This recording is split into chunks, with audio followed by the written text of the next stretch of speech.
जय श्रीमन नारायण।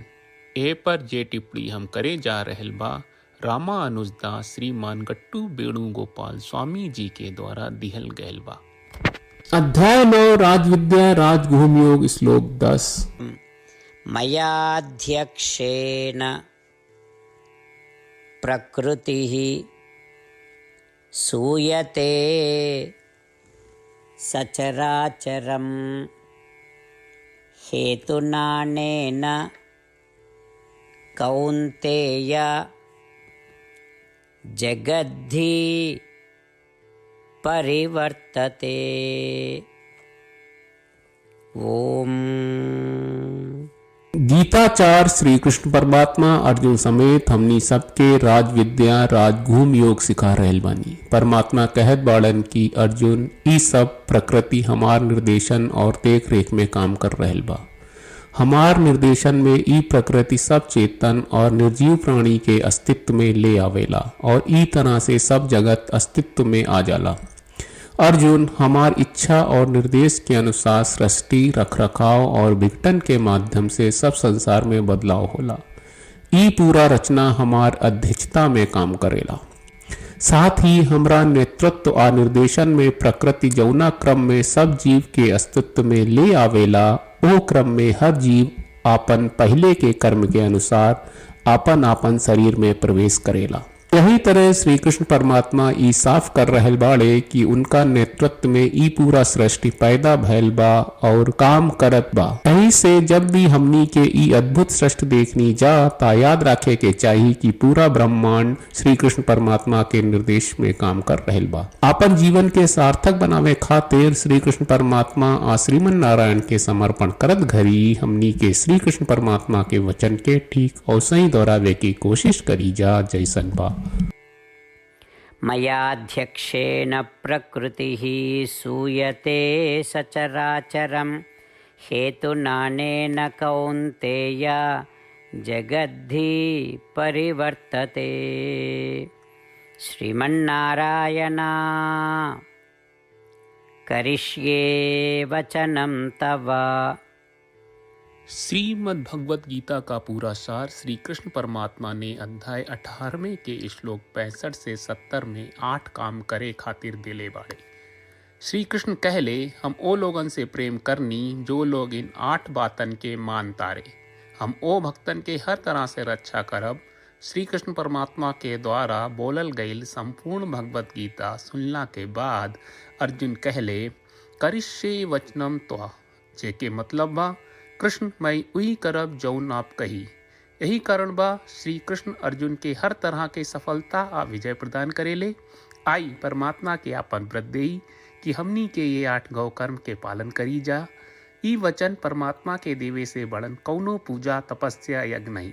हम 8 प्रण कहब जौन हमनी के करे के चाहिए। आप सब कृपया इन्हन के आपन दिमाग और दिल में सोची। श्री कृष्ण के आपन वचन देवे के ई तरीका में हमनी सबकी कल्पना करे के चाहिए कि श्री कृष्ण का चेहरा खुशी से चमकत बा और खुशी के एहसास करत बा। जय श्रीमन नारायण। यहाँ हमनी के 8 वादा बा। हमनी के पहला वादा, हे श्रीमन नारायण आपका निर्देश के मुताबिक हम हमेशा तोहार ध्यान करब और तोहार बारे में सोचब। हमनी के दूसर वादा, हे श्रीमन नारायण आपका सलाह का अनुसार हम हमेशा आपका भक्त रहब। हमनी के तीसर वादा, हे श्रीमन नारायण हम आपन सब काम तोहरा सेवा के रूप में और तोहरा संतुष्टि खातिर करब। हमनी के चौथा वादा, हे श्रीमन नारायण जैस की आप माने के कहले रहलू हमरा बहुत विश्वास बा कि हम आपके होई और हम हमेशा आपन दोनों हाथ जोड़ के आपके नमस्कार करब और आपकी पूजा करब। हमनी के पांचवा वादा, हे श्रीमन नारायण हमरा के तोरा बात माम एकम शरणम ब्रज 1866 याद कहले, जहाँ आप हमरा के आपन का अर्पित करे का कहा। श्रीमन नारायण मैं हमेशा तोहरे शरण में रहब। हमनी के छठवां वादा, हे श्रीमन नारायण हमरा के तोहरा बात माँ सुचहा 1866 याद कहले कि आप हमनी के शोक ना करे का आश्वासन दे रहे बड़े, हम अब और शोक ना करब। हमनी के 7वां वादा, हे श्रीमन नारायण आपने हमरा खातिर श्रीमद् भगवत गीता के वितरण करके हम सब के कृपा कहले और आशीर्वाद दहले बा।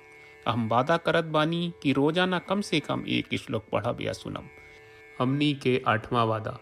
हे श्रीमन नारायण, आप गीता के पूरा मानवता तक ले गयलू। हम गीता में आपके दिव्य वचन के उन भक्तन तक पहुँचावे के प्रयास करब जे गीता से अपरिचित बा। हे श्रीमन नारायण, हम उई करब जौन तू करे का कहब। हम ऐसन व्यवहार करब जैसन आप चाहत बानी और हम खाली आपका खातिर काम करब। श्रीमन नारायण के रोज आपन वचन देहल कि हम ओइस करब जैस आप कहत बानी, ई अपने आप में बड़न पूजा बा। श्रीमन नारायण, करशे वचनम त्वा। श्रीमन नारायण, हम तोरे निर्देश के मुताबिक काम करब। सर्वम श्री कृष्ण अर्पणम अस्तु। जय श्रीमन नारायण। मयाध्यक्षेण प्रकृतिः सूयते सचराचरं हेतुनानेन कौन्तेय जगद्धि परिवर्तते। ओम मयाध्यक्षेण प्रकृतिः सूयते सचराचरं हेतुनानेन कौन्तेय जगद्धि परिवर्तते। श्रीमन्नारायण, करिष्ये वचनं तव।